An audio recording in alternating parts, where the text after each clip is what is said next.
Le maïs fait partie de la famille des Poacées, comme la plupart des céréales, et de l'espèce Zea maïs. On trouve plusieurs types de maïs. Le maïs doux, Zea maïs zaccarata, que l'on peut manger cru quand les épis sont encore laiteux, cuits à l'eau ou grillés. Ces grains se contractent en séchant.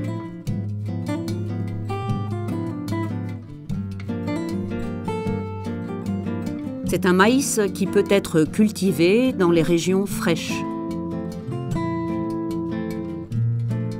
Le maïs denté, Zea maïs indentata, dont le grain est formé d'un centre farineux et d'une partie périphérique vitreuse plus dure. Sa partie centrale farineuse se rétracte lors de la maturation, ce qui lui donne une forme d'incisive, d'où son nom. C'est un maïs à farine qui sert aussi à l'alimentation animale.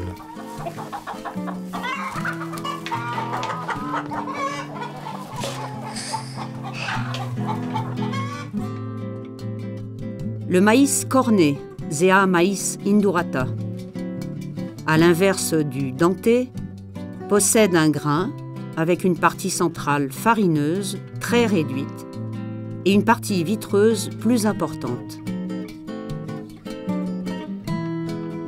C'est pourquoi on l'utilise principalement pour la semoule de polenta. Le maïs à pop-corn, Zea maïs microsperma ou everta, dont le grain éclate à la cuisson.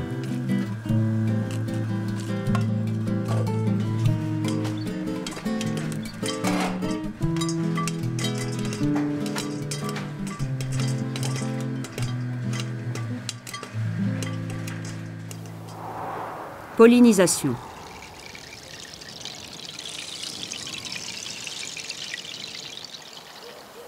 Le maïs est une plante monoïque, c'est-à-dire qu'elle a des fleurs mâles et femelles sur la même plante. La fleur mâle se trouve en haut de la tige. Et la partie femelle en milieu de tige, c'est la partie enflée contenant le futur épi et dont seules les soies émergent.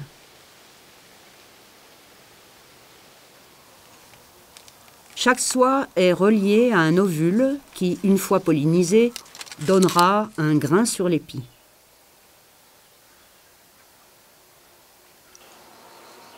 Le maïs est allogame, c'est-à-dire qu'un pied en féconde un autre.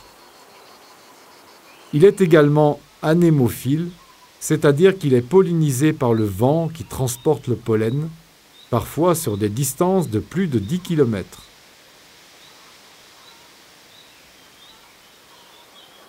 Le maïs doit être planté en groupe, au minimum sur 3 lignes, pour que le vent puisse correctement transporter le pollen. Sur une seule ligne, la pollinisation se ferait mal et les épis ne seraient pas remplis à la récolte. Dans certaines régions, le maïs peut aussi être visité par les abeilles qui sont attirées par la quantité impressionnante de pollen produite. Un pied peut en effet produire jusqu'à 18 millions de grains de pollen. Pour éviter les croisements, 2 variétés de maïs ne devront pas être plantées à moins de 3 km de distance l'une de l'autre. Cette distance peut être réduite à 1 km s'il existe une barrière naturelle, comme une haie. On peut aussi pratiquer l'isolement dans le temps. On sème 2 variétés de maïs dans le même jardin à plusieurs semaines d'intervalle entre elles. Il faut éviter que les fleurs mâles du premier maïs semé ne libèrent leur pollen lorsque sortent les fleurs femelles du second maïs semé, sans quoi les maïs se croiseraient malgré tout. Pour cette technique, il faudra tenir compte de la durée du cycle qui varie de 55 à 120 jours selon les variétés. Il est pratiquement impossible de protéger votre variété des grandes plaines agricoles de cultures industrielles de maïs hybride.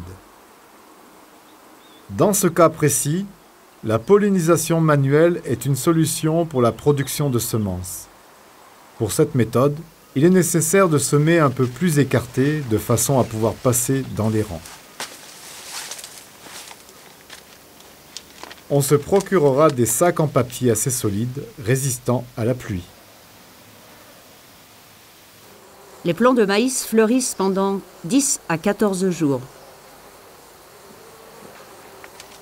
Le processus de pollinisation manuelle prend 3 jours.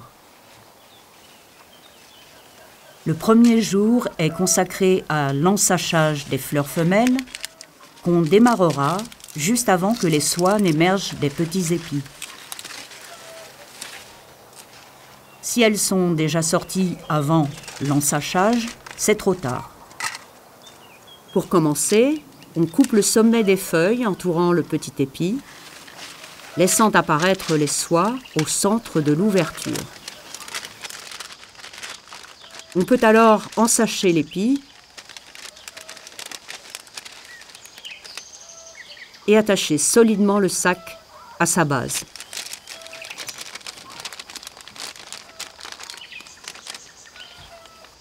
L'ensachage des fleurs mâles s'effectue dans la matinée du 3e jour. Lorsque les anthères, les organes mâles, commencent à émerger des tiges verticales et latérales de la hampe florale. Attention, si les anthères sont encore vertes, l'ensachage risquerait de stopper leur développement. Avant d'ensacher, on secoue les plants afin de faire tomber le pollen d'autres variétés, éventuellement déposées par les abeilles ou le vent.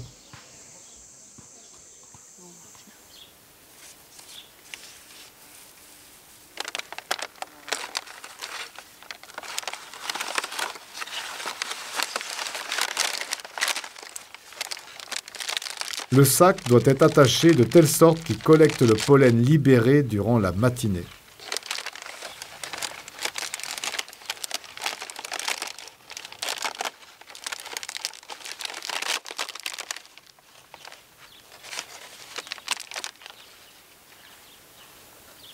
La plupart du pollen est libéré après la rosée séchée et avant midi. On l'aide à tomber en donnant quelques coups secs sur les fleurs.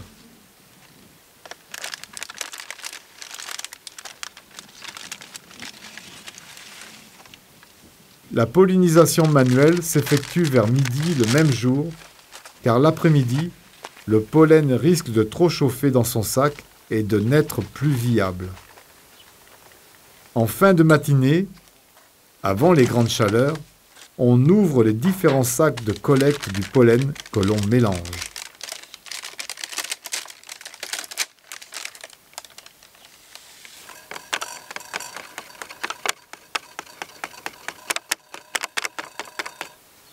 Puis on ouvre le sac d'un épi. Les soies auront poussé de 3 à 4 cm en 2 jours. On applique le pollen au pinceau sur toutes les soies découvertes et sur toute leur longueur. Il faut 1 cuillère à café de pollen par épi.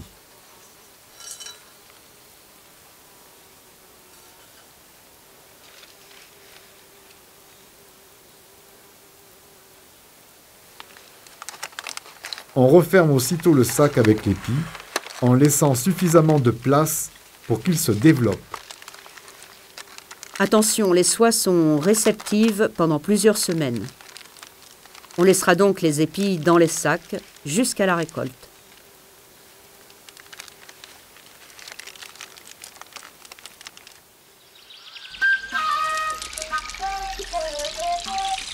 Cycle du maïs.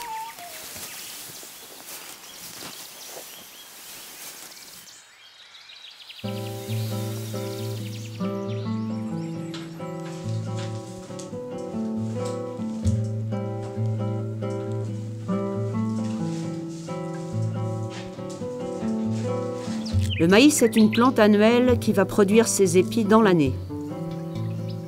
On cultive le maïs pour la semence de la même manière que celui pour la consommation. En général, il faut veiller à la bonne adaptation du maïs à son environnement.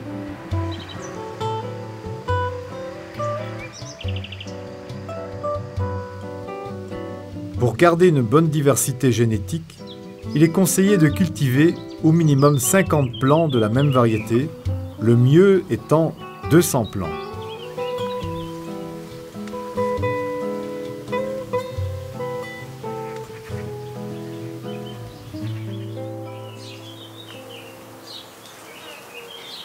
Pour la sélection, on privilégiera les plants qui se sont développés correctement et selon les critères de la variété. La taille, la couleur, la vigueur, la taille de l'épi et sa bonne couverture ou encore sa précocité.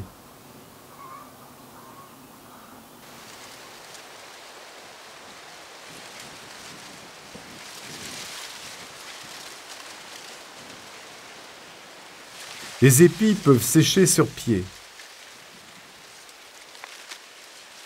Le maïs est mûr quand l'ongle ne s'enfonce plus dans le grain. On peut alors les décrocher de la tige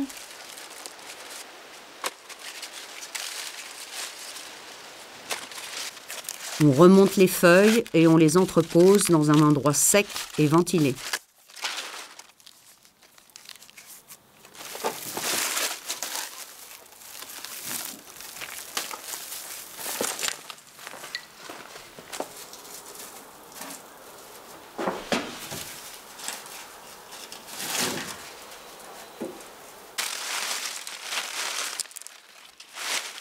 On peut aussi couper les plantes entières et les laisser sécher sous un hangar.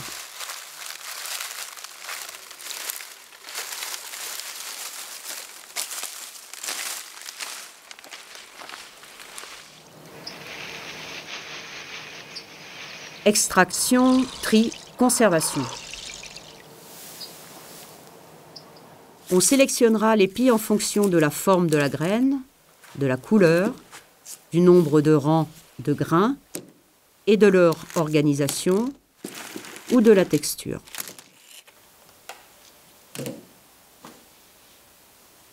Il est également préférable de choisir les graines pour la semence sur un grand nombre d'épis afin de préserver la diversité génétique.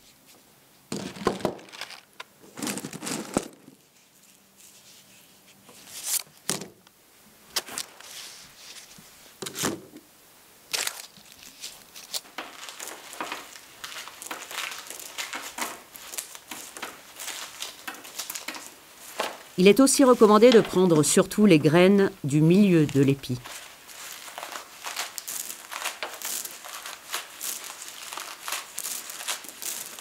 L'extraction se pratique en frottant les maïs avec les mains protégées par des gants.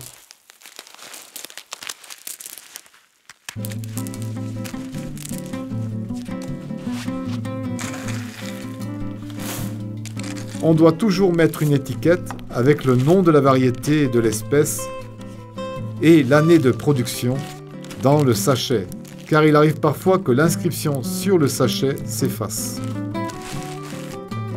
Quelques jours au congélateur élimineront certaines larves de parasites. Les semences de maïs à éclater, dentées et cornées, ont une faculté germinative de 5 ans. Mais elle peut parfois se prolonger jusqu'à 10 ans. Les semences de maïs doux ont une faculté germinative de 3 ans. Cette faculté est prolongée par la conservation à basse température.